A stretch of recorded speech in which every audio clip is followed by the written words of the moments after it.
My name is Ross Warner, and I'm originally from Duluth, Minnesota, which is pretty unusual for oil field people to come from.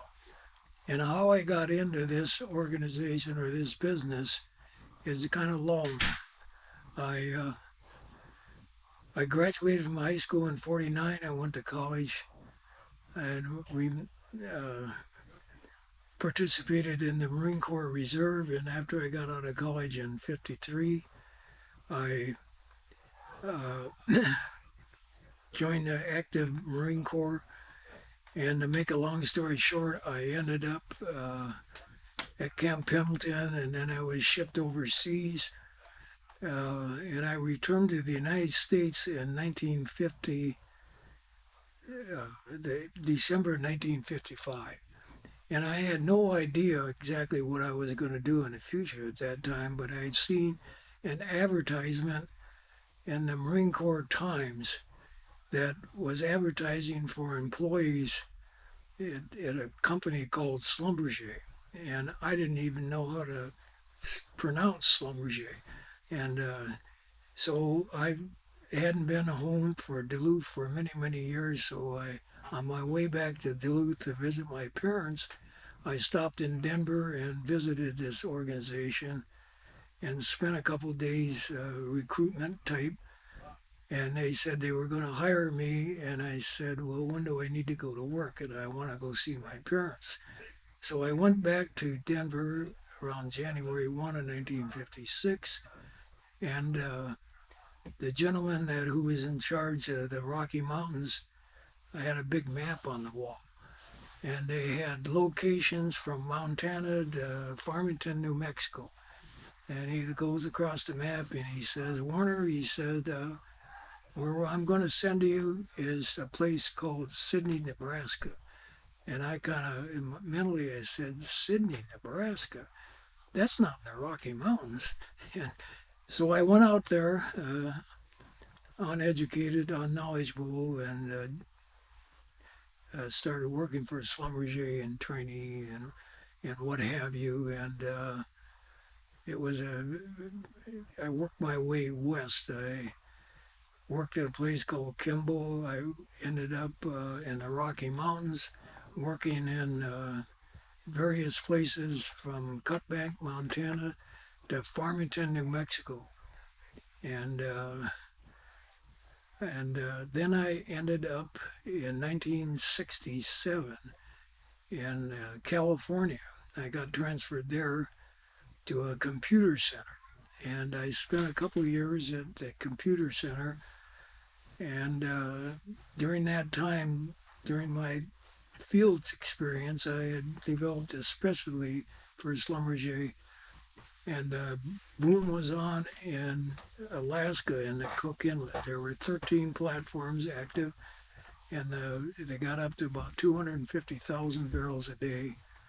And so I started working in the inlet, doing this specialty work, and that went on for 4 years. And of course, Prudhoe Bay was discovered in 1968, 68, 9, and the pipeline was not approved until 1973. And when that occurred, Schlumberger sent me to the slope to take over that operation. We built a camp up there and started operating out of the Prudhoe Bay itself, and which was really an experience because nobody had ever worked that far north in the oil industry. And everybody learned during the pipeline construction that man can work at extreme conditions, but materials and technology start failing. And things as simple as O-rings were a very, very big problem because the O-rings had to be pliable at 30, 40 below zero, but then they had to withstand temperatures and pressures of a couple thousand pounds and 200 degrees Fahrenheit. So what worked at the slope didn't work at the underground. So we had a lot of dealing with O-ring companies, believe it or not, back in Detroit, Michigan. to find the solution to some of these problems, and which people take for granted now. And and then I think it's hard to. There were so many innovations made in the oil industry in North in Prudhoe Bay that it's hard to describe all of them. But I think one of the biggest one that we learned how to do multidisciplined operations at the same time. In other words, very, very operations that were extremely different, from underground to mechanical to large operations such as fracking, coil tubing, drilling, uh, and so it's hard to be specific what was probably the most important. I think probably the most innovation thing was the development of coil tubing drilling that took place during this time. I actually reported the first time in mid '95, due to the fact that my wife died at that time, and and then after that issue took place, I didn't work for a few years. My outside passion has been downhill skiing for most of my life, and I took off for over an entire winter just skiing by myself. And I went south, and I had no itinerary. I went from one resort to another. And when I finally got back, a person from BP called me up and asked me if I'd like to go back and do my new job again, or my old job. And I welcomed that change. So I went back and worked for a number of years on the slope in my previous job. And then after that, due to some fluctuation in oil prices, I left again, and then I came back to work as a consultant for an organization called PRA here. And I worked in the office for about 9 years for that organization, and then I finally left for good in 2015. And so I spent 59 years in the oil field from 1956 to 2015. So I've seen a lot of changes. Yeah. I always felt that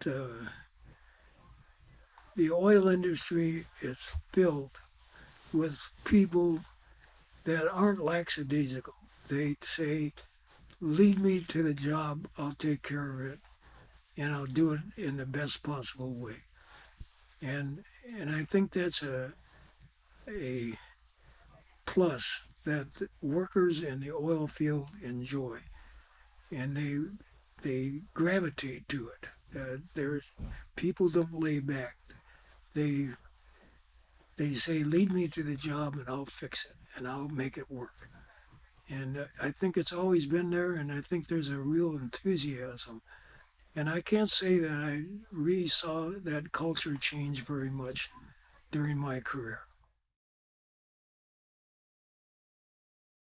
I think one of the biggest things is it helps to educate the general public about the necessity of oil and gas and how much it improves people's lives, such as we have electricity, we have fuel for our vehicles.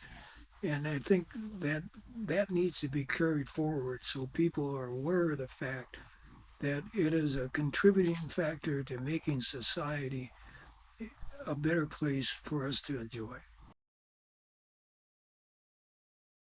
I think there's somewhat of a, it's my right, which maybe it is, but I think there's not enough attention paid by the general population about the benefits that the oil and gas industry provides them free.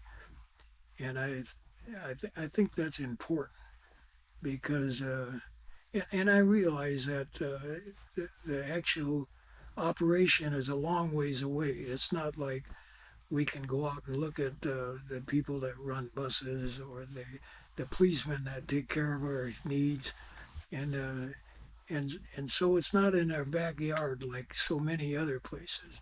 So like I worked in Nebraska, well, the operation ran right out of the town, the city, and the workers that lived in the city went to work in the city there, and uh, they weren't off 600 miles away. So I think that's part of the issue. That it's not an issue. It's just because of geography. I think. Yeah. I think I am so fortunate that I had an employment that I never ever got up any morning in my life or been up for long periods of time that I felt like, oh darn, another day. Every day was a challenge. Every day there was something different. Every day was some sort of differential or some type of excitement. And I think to be employed and work like that is a blessing to anybody. No, there really isn't. Yeah, That's my favorite yeah, answer when yeah, people are able to give it. yeah. Okay. Believe in America. We have a lot of discourse in our country right now that doesn't need to be discussed here, but I think believe in America. America will come up first and we will prevail.